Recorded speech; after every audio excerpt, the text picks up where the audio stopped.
الحمد للہ رب العالمین والصلاة والسلام علی اشرف الانبیاء والمرسلین اعوذ باللہ من الشیطان الرجیم بسم اللہ الرحمن الرحیم یا ایہا الناس اتقوا ربکم الذی خلقکم من نفس واحدۃ وخلق منها زوجها وبث منہما رجالا کثیرا ونساء واتقوا اللہ الذی تساءلون به والارحام ان اللہ کان علیکم رقیبا صدق اللہ العظیم اللہم صلی علی سیدنا محمد النبی الامی وعلی آلہ وصحبہ وبارک وسلم۔ سورہ نساء یہ مدنی صورت ہے، اس کے 24 رکوع ہیں، ترتیب تلاوت میں یہ چوتھے نمبر پر ہے اور نزول کی ترتیب سے یہ 92 نمبر پر نازل ہوئی۔ اس کا نام نساء اس لیے ہے کہ اس میں کثرت کے ساتھ عورتوں کے حقوق، ان کے مسائل اور ان کے احوال کو ذکر کیا گیا ہے، اور یوں سمجھ لیجئے کہ قرآن پاک کی خصوصیت ہے کہ جہاں اس نے مردوں کو اتنی اہمیت دی ہے اور ان کے احکامات کو بیان کیا ہے، وہاں عورتوں کو بھی بہت بڑی اہمیت دی گئی ہے اور ان کے مسائل اور ان کے احکامات کو بیان کیا گیا ہے، جبکہ زمانہ جاہلیت میں عورت کو صرف انسان یا مرد کی عیاشی اور سکون کا ایک سبب سمجھا جاتا تھا اور اسے ایک جانور کی طرح جانا جاتا تھا۔ اسلام نے اس کو عظمت دی ہے۔ اسی کی پہلی آیت کریمہ جو ابھی میں نے تلاوت کی ہے، یہ خطبہ نکاح کے اندر بھی علماء کرام نے اس کو مسنون لکھا ہے کہ نبی کریم صلی اللہ علیہ وسلم جب نکاح کا خطبہ پڑھتے تو اس آیت کریمہ کو تلاوت کرتے تھے۔ اس کے 24 رکوع ہیں، آج 20 رکوع کا مختصر سا خلاصہ عرض کرنا ہے۔ پہلے رکوع میں یہ پہلی آیت کریمہ ہے جس میں پوری انسانیت کو، ہر ایک کو اللہ سے ڈرنے کا حکم دیا گیا اور تخلیق انسانیت کو بیان کیا گیا کہ اللہ نے ایک جان سے یعنی حضرت آدم سے پیدا کیا اور پھر تمہارے جوڑے بنائے، اور پھر اللہ تبارک و تعالیٰ نے تمہیں تقوی کا حکم دیا، آپس کی ایک دوسرے کے ساتھ حسن سلوک کا حکم دیا۔ اس کی اگلی آیت میں یتیموں کے حقوق اور فرائض کو بیان کیا گیا کہ ان کے مال کے اندر کسی قسم کی گڑبڑ نہ کرو اور ان کا گندی چیزیں ان کے پاکیزہ مال کے ساتھ نہ ملاؤ، ان کا مال کھاؤ نہ، یہ ظلم اور زیادتی نہ کرو۔ اسی رکوع میں اگلے حکم کے اندر اللہ تبارک و تعالیٰ نے یتیم بچیوں کے حقوق کے متعلق تذکرہ کیا اور پھر نکاح کے مسائل بیان کیے کہ جو اللہ تمہیں توفیق دے 2، 3، 4 تک شادیاں کرنے کی اجازت ہے، لیکن خصوصی حکم یہ ہے کہ اس میں اعتدال کرو، اس میں انصاف کرو۔ فَإِنْ خِفْتُمْ أَلَّا تَعْدِلُوا، اگر تمہیں یہ خوف ہو کہ عدل نہیں کر سکو گے تو پھر ایک ہی نکاح تمہارے لیے کافی ہے۔ پھر اس کے بعد حق المہر کے مسائل کو بیان کیا گیا اور اسی طریقے سے عورتوں کا، ان کو نان نفقہ، ان کے کپڑے، ان کا مال، یہ اس کا حکم دیا گیا۔ اسی رکوع کے اندر یتیموں کے ترغیب دی گئی کہ ان کی جب وہ ان کے مال کو سنبھال کر رکھو، اور پھر جب وہ بلوغ کو پہنچ جائیں اور وہ اس قابل ہو جائیں کہ اپنے مال کو وہ خود سنبھال سکتے ہیں تو پھر یہ مال ان کے حوالے کر دیا جائے۔ اسی رکوع میں للرجال نصیب مما ترک الوالدان سے اللہ تبارک و تعالیٰ نے میراث کے احکام بیان کیے ہیں اور ان مسائل کو بیان کیا ہے۔ اسی کے اگلے رکوع میں پوری تفصیل کے ساتھ اللہ تبارک و تعالیٰ نے میراث کے مسائل کو بیان کیا۔ یوصیکم اللہ فی اولادکم للذکر مثل حظ الانثیین، یہ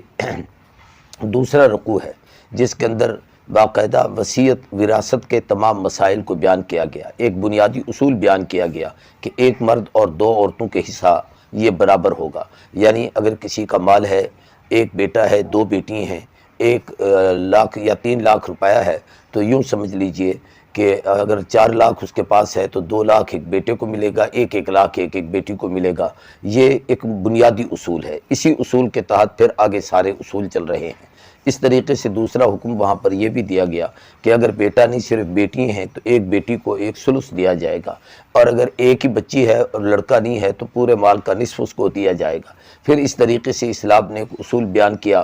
کہ والدین کو اولاد کی جائیداد میں سے 1/6 حصہ دیا جائے گا۔ اس لیے ایسے ہی اولاد کے بغیر ماں کا حصہ 1/3 ہے، اولاد کے بغیر اولاد کے بغیر ماں کا حصہ جو آئے گا والدہ کے حصے میں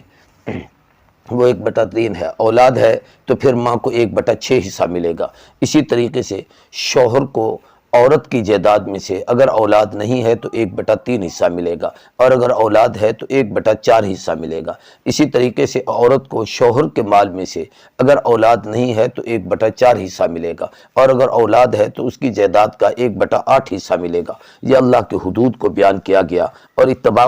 کا حکم دیا گیا کہ اللہ اور رسول کے احکامات کی تابعداری کرو۔ یہ بہت بڑا اہم ترین مسئلہ ہے، اور یہ اس کو علم المیراث کو شریعت میں علم الفرائض کہا جاتا ہے۔ اس حدیث میں آتا ہے قرب قیامت میں جو علوم اٹھائے جائیں گے ان میں سے ایک وراثت کا علم ہے، جس کا لوگوں کو پتہ نہیں ہوگا، مسائل سے واقفیت نہیں ہوگی۔ سب سے زیادہ ضروری ضرورت اس چیز کی ہے کہ میراث کو ہم سیکھیں، سمجھیں، اور پھر اس کے اندر اپنی طرف سے کسی کی وراثت میں کے لیے وصیت نہیں، رب نے ایک ایک کے حصے خود متعین کر دیے ہیں، ان کا خاص طور پر خیال کیا جائے۔ اس سے اگلے رکوع جو سورت کا تیسرا رکوع ہے، اس کے اندر بدکاری اور اس سے بچنے کا حکم دیا گیا، اور اگر کوئی غلط کاری کرے عورت تو اس کو جو سزا ہے اس کا حکم دیا گیا، اور اس پر گواہوں کا تعین کرنے کا حکم دیا گیا۔ اگر گواہ ہیں تو وہ پھر گواہی دیں گے تو اس کو سزا ہوگی، ورنہ صرف ایسے ہی اتہام و التزام پر اس کو سزا نہیں دی جائے گی۔ اور پھر اگر کوئی توبہ کرتا ہے تو اللہ کے ہاں قبولیت توبہ کا بھی ہے،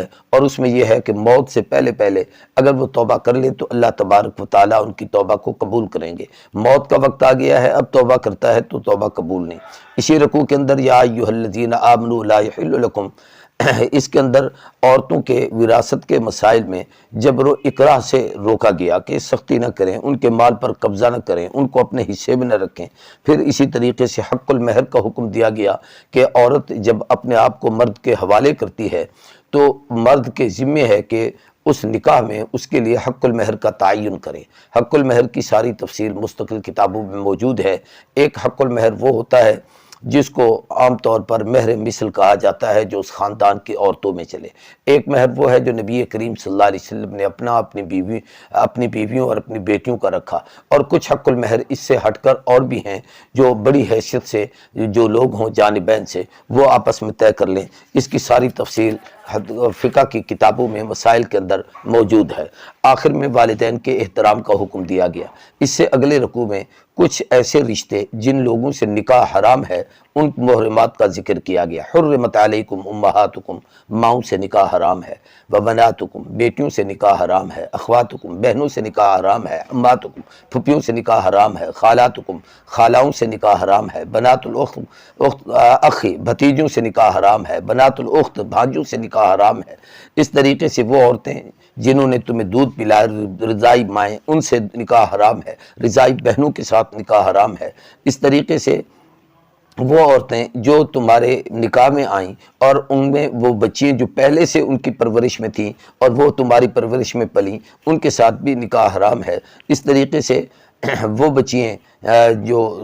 دودھ شریک ہیں، رضاعت والی ہیں، ان سے بھی، ساس کے ساتھ بھی، اور اس طریقے سے دو بہنوں کو ایک نکاح میں رکھنا یہ بھی شرعاً حرام ہے۔ اور اسی طریقے سے پھر اسی رکوع میں اگلے پارے کی ابتدا کے اندر نکاح کے کچھ شرائط بیان کیے گئے۔ ایک تو یہ ہے کہ عورت کی رضا ہو، دوسرا یہ ہے کہ حق المہر کا تعین کیا جائے، تیسری بات یہ ہے کہ اس میں گواہوں کا ہونا ضروری ہو، اور چوتھی چیز یہ ہے کہ شہوت رانی مقصود نہ ہو۔ علماء نے لکھا ہے کہ نکاح میں دو چیزیں فرض ہیں، ایک ایجاب و قبول اور حضور شہادتین، دو گواہوں کا ہونا۔ تیسری چیز حق المہر، وہ وجوب کے درجے میں ہے۔ اس طریقے سے لونڈیوں کے ساتھ اسلام میں نکاح کی اجازت ہے، لیکن اس کی کچھ شرائط ہیں۔ ایک تو یہ ہے کہ مالک سے اجازت ہو، دوسرا اس کے لیے بھی حق المہر کا تعین کیا جائے، پھر وہ لونڈی پاک باز ہو، شہوت رانی مقصود نہ ہو، اور پھر وہ اپنے مالک کی اجازت کے بغیر معاشقے کی شکل میں اس طریقے سے اس عورت کا کسی سے تعلق نہ ہو۔ تو اس قسم کی عورتوں کے ساتھ اگر کوئی لونڈی ہے اس کے ساتھ کوئی نکاح کرتا ہے تو شرعاً شریعت اس کی اجازت دیتی ہے۔ اس کے 5ویں رکوع کے اندر کچھ احکامات بیان کیے گئے، ان میں ایک تو یہ کہ اللہ تبارک و تعالیٰ کا فیصلہ تمہارے حق میں یہ ہے، اللہ یہ چاہتے ہیں کہ تمہیں ہدایت نصیب کریں، اللہ تمہیں توبہ کی توفیق عطا فرماتے ہیں، اللہ تم پر اپنی رحمت نازل کرتے ہیں۔ اسی میں یا ایھا الذین آمنوا لا تاکلوا اموالکم بینکم بالباطل، اہل ایمان کو ایک حکم دیا گیا کہ آپس میں ایک دوسرے کا مال یوں غصب کر کے ناحق مال اس کو کھانا یہ شرعاً حرام اور یہ ناجائز ہے، اسے مال کی حفاظت کا اور جان کی حفاظت کا حکم دیا گیا۔ اسی طریقے سے رضامندی کے ساتھ تجارت کا حکم دیا گیا۔ اور ایسے ہی جو لوگ یوں سمجھ لیجئے کہ مال کی حفاظت نہیں کرتے، گناہ کبیرہ کا اجتناب کرتے ہیں، اللہ ان کو قیامت کے دن اپنی رحمت سے دور کریں گے اور وہ خدا کے عذاب سے بچ نہیں سکیں گے۔ حسد سے اجتناب کا حکم دیا گیا۔ اللہ کے فضل کو تلاش کرنا یعنی رزق حلال کو تلاش کرنا، اس کا حکم دیا گیا۔ اللہ کے فضل کو یہ تلاش کے بعد وارثوں کا تقرر کرنا کہ اور ان لوگوں کے لیے جو شریعت نے احکامات متعین کیے ہیں ان کا خیال کرنا۔ اور پھر اگلے رکوع کے اندر جو بنیادی چیز اس کے اندر ایک یہ چھٹا رکوع ہے، اس میں بتایا گیا الرجال قوامون علی النساء، مرد عورتوں پر حاکم کی حیثیت رکھتے ہیں، ان کو ان پر اختیارات اور اقتدار حاصل ہے۔ اور حاکمیت کے اسباب میں ایک یہ ہے کہ جب یہ مرد اس کا حاکم ہے تو مرد کے ذمے ہے کہ عورت پر ایک تو اسے فضیلت ہے، دوسرا عورت کی خوراک اس کے ذمے ہے، عورت کا پوشاک اس کے ذمے ہے، عورت کا حق المہر اس کے ذمے ہے، اسی طریقے سے اس کو خانہ داری کی چیزیں مہیا کرنا گھر کے اندر یہ اس کے ذمے ہے۔ نیک عورتوں کی خصوصیات کو بیان کیا گیا کہ صالحات، نیک، قانتات، فرمانبردار، حافظات للغیب، اور اپنے آپ کی حفاظت کرنے والی، اپنی عزت و آبرو کا خیال کرنے والی۔ سرکش عورتوں کی اصلاح کے 3 طریقے بیان کیے گئے۔ پہلا طریقہ یہ ہے کہ زبان سے ان کو واز کریں، دوسرا طریقہ یہ ہے کہ کچھ دن ان سے بستروں سے جدا ہو جائیں، تیسرا طریقہ یہ ہے کہ اگر نہیں مانتے تو پھر ہلکی پھلکی ضرب یعنی اسے مارنے کی یہ اسلام اجازت دیتا ہے، تاکہ وہ لوگ انتہائی عورتیں پاک صاف ہوں اور اپنے شوہر کا کہا مانیں۔ اور اگر ان میں سے بھی کوئی چیز کارگر نہیں تو پھر فریقین سے مصالحت، اس سے ثالثی مصالحت کی جائے، دونوں فریقوں میں سے کچھ لوگ متعین کر کے ان کے درمیان آپس میں اصلاح کی جائے۔ پھر اس کے بعد حقوق اللہ اور حقوق العباد کا حکم دیا گیا۔ حقوق اللہ میں وَاعْبُدُوا اللَّهَ وَلَا تُشْرِكُوا بِهِ شَيْئًا، اللہ کی عبادت کرو، اس کے ساتھ کسی کو شریک نہ ٹھہراؤ۔ حقوق العباد میں وَبِالْوَالِدَيْنِ إِحْسَانًا، ماں باپ کے ساتھ حسن سلوک، وَبِذِي الْقُرْبَى، رشتہ داروں کا خیال، یتیموں کا خیال، مسکینوں کے حقوق کا لحاظ، اسی طریقے سے جار ذی القربہ، قریبی ہمسائے، اس طریقے سے اجنبی اور دور کے ہمسائے، ایسے ہی وہ لوگ جو آپ کے پاس آپ کی محفل میں بیٹھتے ہیں، آپ کے پاس کوئی مسافر آتے ہیں، ان لوگوں کے حقوق کا خیال کیا جائے۔ ایسے جو آپ کے ماتحت ہیں، غلام ہیں، نوکر ہیں اور باندھیے ہیں، ان کے ساتھ آپ حسن سلوک کریں۔ اللہ تبارک و تعالی کبر کرنے والے، فخر اور اترانے والے کو اللہ پسند نہیں کرتا۔ اور جو بخیل لوگ ہیں اور لوگوں کو بخل کا حکم دیتے ہیں، اللہ تبارک و تعالی نے ان لوگوں سے محبت نہیں کرتا، بلکہ ریاکاری سے اجتناب کا حکم دیا گیا۔ اور جو ایسے ظالم اور بخیل ہیں ان کے لیے عذاب مہین، دردناک عذاب اللہ کی طرف سے تیار کیا گیا ہے۔ اسی طریقے سے اللہ تبارک و تعالیٰ قیامت کے دن ظلم کے بدلے میں اللہ ان کو سزا دیں گے، اور ان پر رائے دانہ برابر بھی کسی کے ساتھ نا انصافی نہیں کی جائے گی۔ خیر لائے گا تو اس کا بھی جزا ہوگی، اور اگر بدکاری کر کے لائے گا تو اس پر اس کو سزا ہوگی۔ اور کفار قیامت کے دن حسرت کریں گے کہ کاش کہ دنیا میں ہم اچھے عمل کرتے۔ اس سے اگلے رکوع میں یا ایھا الذین آمنوا لا تقربوا الصلاۃ وانتم سکارى،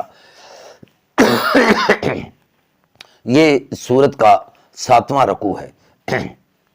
اس رکوع کے اندر ایک حکم دیا گیا، وہ یہ ہے کہ احکامات شریعت بتدریج آئے ہیں۔ شراب اور نشے کی حالت میں پہلے ابتدائی اسلام میں لوگ شراب پیتے تھے جب اس کی حرمت نہیں آئی تھی۔ پھر ایک آیت کریمہ جو پہلے دوسرے پارے میں آ چکی ہے کہ شراب اور جوا دونوں اللہ کے ہاں ناپسندیدہ ہیں، کچھ لوگوں نے انکار کر دیا۔ پھر اس کے بعد یہ آیت کریمہ اتری، اس کا بھی ایک محل وقوع ہے کہ کسی صحابی نے کچھ لوگوں کو دعوت دی، اور پھر کھانے میں مشروب کے طور پر ایسے مشروب بھی وہاں رکھے گئے جو نشہ آور تھے۔ چونکہ اسلام میں اس کی حرمت نہیں آئی تھی، اس مشروب کو پینے کی وجہ سے ان پر کچھ غشی کی کیفیت طاری ہوئی، اور جب نماز پڑھائی گئی تو نماز کے الفاظ اس قسم کے ہوئے ادا ہوئے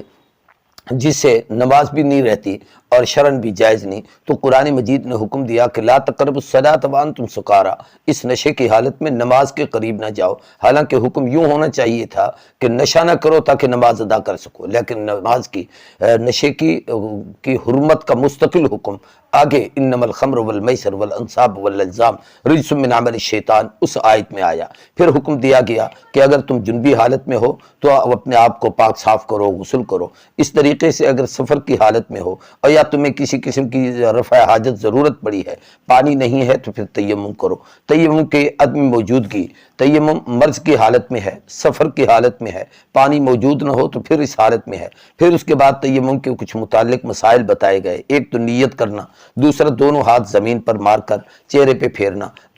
تیسرا یہ ہے کہ دونوں ہاتھ پاک صاف مٹی پر مار کر دونوں پہلو پر پھیرنا۔ اس طریقے سے یہود کی خباثات کو اسی رکوع کے اندر بیان کیا گیا کہ ایک تو اللہ کے کلمے کو بدلتے تھے، دوسرا حق نہیں مانتے تھے، تیسرا سنی بات کو انسنا کر دیتے تھے، چوتھا یہ کہ اپنی زبان کو مروڑ کر اس قسم کی بات کہتے کہ جو بات سمجھ میں نہ آئے اور اس میں خلط ملط ہو جائے، اور چوتھا دین کے اندر طعن و تشریح کرنا، یہ ان لوگوں کا کردار تھا۔ اسی طریقے سے اللہ تبارک و تعالیٰ نے یہود کو ایمان کی دعوت دی کہ ہدایت کی طرف آؤ، اور شرک سے بچنے کا حکم دیا کہ قیامت کے دن مشرک کو اللہ تعالیٰ ہر گناہ معاف کر دے گا لیکن شرک کو معاف نہیں کیا جائے گا۔ اس سے اگلا رکوع یعنی جو سورت کا 8واں رکوع ہے، اس کے اندر اللہ تبارک و تعالیٰ نے کچھ احکام بیان کیے۔ سب سے پہلا حکم تو یہ کہ شرک سے اجتناب کیا جائے، اور مشرک پر خدا کی لعنت ہے۔ اس طریقے سے یہود قیامت کے دن اللہ کی رحمت سے محروم ہوں گے، ان پر عذاب ہوگا اور جہنم ان کا ٹھکانہ ہوگا۔ اس طریقے سے جو جہنم میں ڈالے جائیں گے تو ان کا ایک چمڑا گلے گا، سڑے گا، اس کی جگہ اللہ دوسرا چمڑا تیار کر دیں گے۔ اس طریقے سے ان کو سزا ملے گی۔ اہل ایمان کے لیے فرمایا گیا کہ جو ایمان لائے اور اچھے اعمال کیے ان کو جنت کی نہریں ہوں گی، باغات ہوں گے، ازواج مطہرات ہوں گے، ہمیشہ کے سائے گھنے چھائیں ہوں گی۔ اللہ تبارک و تعالیٰ امانتوں کی ادائیگی کا حکم دیتا ہے کہ جو اس کا اہل ہو اس کو دیا جائے، اور جب تمہیں کسی معاملے میں حکم بنایا جائے تو ان کے درمیان فیصلہ کرو عدل و انصاف کے ساتھ۔ یہ قاضیوں اور حکام کے لیے حکم ہے کہ خیال کرو، ایک تو امانت میں خیانت نہ کرو، دوسرا فیصلہ کرنے میں ناانصافی نہ کرو۔ یہ حکام اللہ کی طرف سے ان کے لیے احکامات ہیں۔ اگلے رکوع اسی میں یا ایھا الذین آمنوا اطیعوا اللہ واطیعوا الرسول واولی الامر منکم، اے اہل ایمان اللہ کے احکامات کو مانو، اس کے رسول کی اطاعت کرو، اور جو تم میں اولو الامر جن کو حاکم متعین کر دیا گیا ہے، تمہارا سربراہ بنا دیا گیا ہے، یا یہ ہے کہ دینی لحاظ سے جو تمہارے اندر سب سے زیادہ قوت اور طاقت رکھتے ہیں، جو تمہارے ائمہ علماء مجتہدین ہیں، ان لوگوں کی بات مانو۔ فَإِن تَنَازَعْتُمْ فِي شَيْءٍ، اور اگر کسی معاملے میں تمہارا آپس کا اختلاف ہو گیا ہے تو پھر اپنے معاملے کو اللہ اور اس کے رسول کی طرف لوٹاؤ، اللہ اور آخرت پر ایمان رکھو۔ اگلا رکوع جو نامہ رکوع ہے، اس کے اندر اللہ تبارک و تعالیٰ نے یہود اور منافقین سے تعلق ختم کرنے کا حکم دیا ہے، اور پھر اس میں یہ بھی حکم دیا گیا کہ اللہ کے رسول پر ایمان لانا، پیغمبر کو اپنا سفارشی بنانا، اور پھر رسول اللہ صلی اللہ علیہ وسلم اگر تم سے کوئی کمزوری یا گناہ ہو جائے، اللہ کے نبی کی بارگاہ میں حاضر ہو کر توبہ بھی کرو، اور رسول اللہ صلی اللہ علیہ وسلم تمہارے حق میں توبہ کریں، اللہ ان کی سفارش کو قبول کرے گا۔ اور فرمایا وَلَوْ أَنَّهُمْ إِذْ ظَلَمُوا أَنفُسَهُمْ جَاءُوكَ فَاسْتَغْفِرُوا اللَّهَ وَاسْتَغْفَرَ لَهُمُ الرَّسُولُ، فرمایا اللہ سے توبہ کرو، رسول بھی مغفرت کریں، اللہ تبارک و تعالیٰ تمہاری توبہ کو قبول کریں گے۔ فَلَا وَرَبِّكَ لَا يُؤْمِنُونَ، اس آیت کریمہ میں حضرت عمر بن خطاب رضی اللہ تعالیٰ عنہ نے ایک فیصلہ فرمایا تھا۔ جو دو آدمی آپس میں لڑ کر آئے اور حضور کے فیصلے کا انکار کر کے منافق نے کہا میں عمر کے فیصلے کو مانتا ہوں، تو سیدنا عمر نے اس کا فیصلہ کیا کہ اس کی گردن قلم کر دی۔ یہ لوگ پھر چیختے چلاتے ہوئے منافق آئے حضور کے پاس کہ عمر نے کلمہ پڑھنے والے کو مار دیا ہے، تو اللہ کی طرف سے آیت اتری کہ اللہ کہتے ہیں فلا وربک، تیرے رب کی قسم محبوب، یہ اہل ایمان نہیں ہو سکتے جب تک آپ کے فیصلے کو قبول نہ کریں۔ تو یہاں پر حضرت عمر کی تائید کی گئی، اور پھر عمر بن خطاب نے جو فیصلہ کیا اس کی تائید تھی۔ اسی رکوع کے اندر اللہ تبارک و تعالیٰ نے اہل ایمان کو حکم دیا کہ جو اللہ اور اس کے رسول کی اطاعت کرتا ہے، قیامت کے دن ان کا حشر انبیاء، صدیقین، شہداء، صالحین، یہ اچھی رفاقت ہے، ان لوگوں کے ساتھ ان کا حشر ہوگا۔ اس سے اگلا رکوع یا ایھا الذین آمنوا خذوا حذرکم،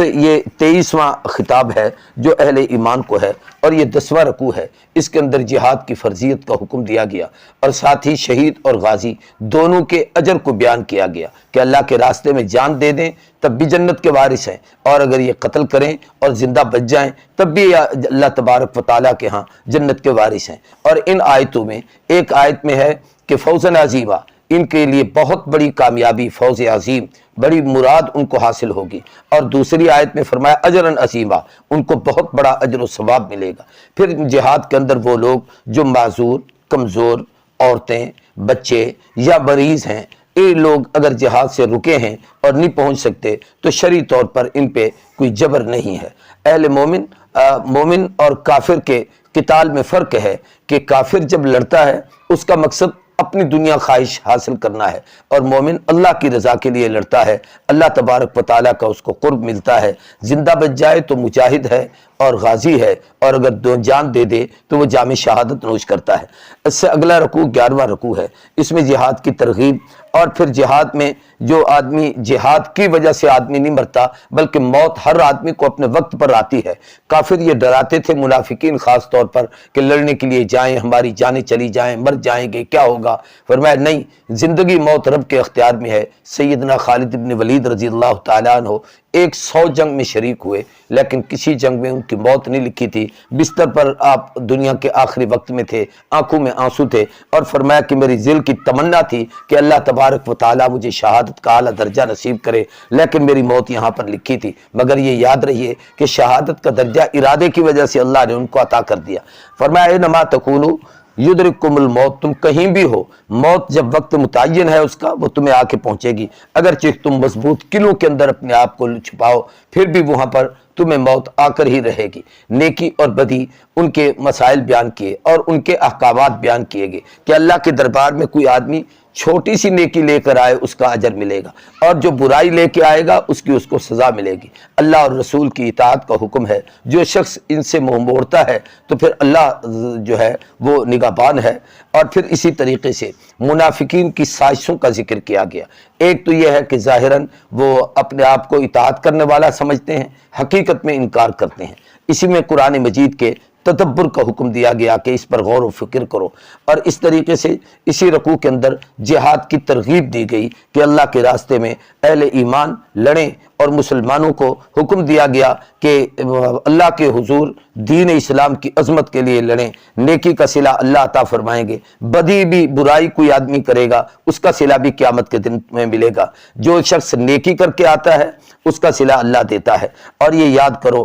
ایک دوسرے سے جب ملنے لگو تو ایک دوسرے کو سلام کیا کرو، اور سلام کے جواب میں اس سے بہتر کلمات کہا کرو۔ اس لیے ہے کہ اگر کوئی السلام علیکم کہے تو وعلیکم السلام ورحمۃ اللہ وبرکاتہ کلمات بڑھانی چاہیے۔ بلکہ ایک حدیث میں آتا ہے کہ آدمی نے السلام علیکم کہا، آپ نے فرمایا لہو عشر، اس کو 10 نیکی ملی۔ دوسرے نے ورحمۃ اللہ کہا، فرمایا اس کو 20 نیکی ملی۔ تیسرے نے ورحمۃ اللہ وبرکاتہ کہا، فرمایا اس کو 30 نیکی ملی۔ جتنے خیر کے کلمے بڑھاتے ہو اللہ نیکیوں کا اجر بڑھاتے چلے جاتے ہیں۔ 12ویں رکوع کا خلاصہ، اس کے اندر منافقین اور کفار کے ساتھ قتال کا حکم ہے کہ جب کافر اور منافق آپ کے مقابلے میں آئیں اور پھر آپ سے لڑتے ہیں تو آپ پر بھی ذمہ داری ہے کہ آپ ان سے لڑیں، ان کے ساتھ کسی قسم کی نرمی کی اجازت بھی نہیں، اور ان سے کوئی معاہدے کی بھی اجازت نہیں۔ اور پھر اسی طریقے سے میدان جہاد میں اللہ کے راستے میں لڑتے ہوئے تم لوگ اپنی جان پیش کر دو گے تو اللہ کے ہاں تمہارا ایک بہت بڑا اجر ہوگا جو اللہ تمہیں عطا کریں گے، اور اگر نہیں تو پھر اللہ تبارک و تعالی قیامت کے دن ان منافقین اور کفار کو سزا دیں گے۔ اس سے اگلا رکوع جو 13واں رکوع ہے، اس کے اندر قتل عمد اور قتل خطا۔ عمد یعنی جان بوجھ کر کسی جان کو قتل کرنا، قتل خطا مارنا، تم کسی شکار کو چاہتے ہو، اچانک آدمی سامنے آ گیا، یا یہ کہ کوئی اور چیز سمجھ کر مارا لیکن انسان تھا اس کو لگ گیا، یا اچانک گولی نکلی اور ارادہ نہیں تھا اس کو مار بیٹھے، تو اس کے احکامات بھی بیان کیے اور ان کی سزاؤں کا بھی تعین کیا کہ اس کی سزا کیا ہے۔ اور پھر اس طریقے سے اسی کے اندر اللہ تبارک و تعالیٰ نے یا ایھا الذین آمنوا اذا ضربتم فی سبیل اللہ، اہل ایمان کو اللہ کے راستے میں جہاد کے اندر جانے میں اللہ تبارک و تعالیٰ نے، اللہ کے سفر اس میں جانے میں اللہ تبارک و تعالیٰ نے انہیں حکم دیا کہ جہاد کے اندر احتیاط بہت لازم ہے۔ اور پھر اس طریقے سے تم لڑ رہے ہو اور کوئی شخص تمہیں سلام کر دیتا ہے تو پھر اس کو نہ مارو نہ۔ اس اس طریقے سے ایک شخص مبلغ ہے، دین کی تبلیغ کرتا ہے، دوسرا آدمی مجاہد ہے، کفر کے مقابلے میں جہاد کرتا ہے، تو مجاہد کا درجہ اس بیٹھے ہوئے پر اونچا ہے، زیادہ ہے، اللہ اس کو دوہرا اجر عطا فرمائیں گے، بلکہ اللہ کی طرف سے ان کے لیے درجہ وعدہ حسنہ بھی ہے، مغفرت بھی ہے، خدا کی طرف سے رحمت بھی ہے۔ 15ویں رکوع کے اندر ہجرت کا حکم دیا گیا کہ اللہ کے راستے میں مجاہدین کو، اہل ایمان کو ہجرت کرنے کی اجازت ہے۔ ہجرت کرنے میں جن لوگوں کا استثناء ہے ان میں 2 قسم کے لوگ ہیں، الا المستضعفین من الرجال، جو لوگ کمزور ہیں، والنساء، عورتیں ہیں، والولدان، بچے ہیں، یہ اگر نہیں جا سکتے تو کوئی مضاحکے کی بات نہیں ہے۔ اللہ کے راستے میں جہاد کرو، مجاہدین کو جہاد کا اجر ملے گا، اللہ تبارک و تعالیٰ انہیں بہت بڑا اجر عطا فرمائیں گے۔ اگلے رکوع کے اندر جو 15واں رکوع ہے، اس کے اندر سب سے پہلے نماز قصر کا حکم ہے کہ جب اللہ کے راستے میں جاتے ہو، یہ ویسے مسافر سفر میں جاتا ہے اور اس سفر کا ایک تعین ہے، پرانے دور کے 48 میل اور موجودہ تقریباً 77 یا 78 کلومیٹر اپنے شہر کے حدود سے باہر نکل گیا، تو اب یہ سفری نماز شروع کر دے گا۔ جہاں پہنچنا ہے وہاں تک درمیان میں اتنا فاصلہ ہو، وہاں پہنچنے کے بعد اگر 15 دن سے کم کی نیت ہے تو وہ مسافروں والی نماز پڑھے گی کہ فرض ہاف، سنت معاف، یعنی جو 4 رکعتیں ہیں وہ 2 ہوں گی، 2 رہیں گی، 3 رہیں گی، سنتیں اور نفلیں اس کے اندر معافی ہے۔ اس طریقے سے نماز خوف کا مسئلہ بیان کیا گیا کہ مجاہدین جہاد میں ہیں اور حضور صلی اللہ علیہ وسلم کے پیچھے سب کی تمنا تھی نماز پڑھنے کی، تو اس کا طریقہ بیان کیا گیا کہ ایک جماعت حضور کے پیچھے کھڑی ہو، آپ 1 رکعت ان کو پڑھائیں، اور ایک جماعت کفر کے مقابلے میں لڑ رہی ہو، جب ان کو پڑھا چکے تو یہ لڑنے کے لیے چلے جائیں، وہ آ جائیں اور آ کے دوسرے 1 رکعت حضور کے پیچھے ادا کریں، پھر وہ چلے جائیں اور وہ پہلی جماعت آئے اور اپنی رکعت پوری کرے،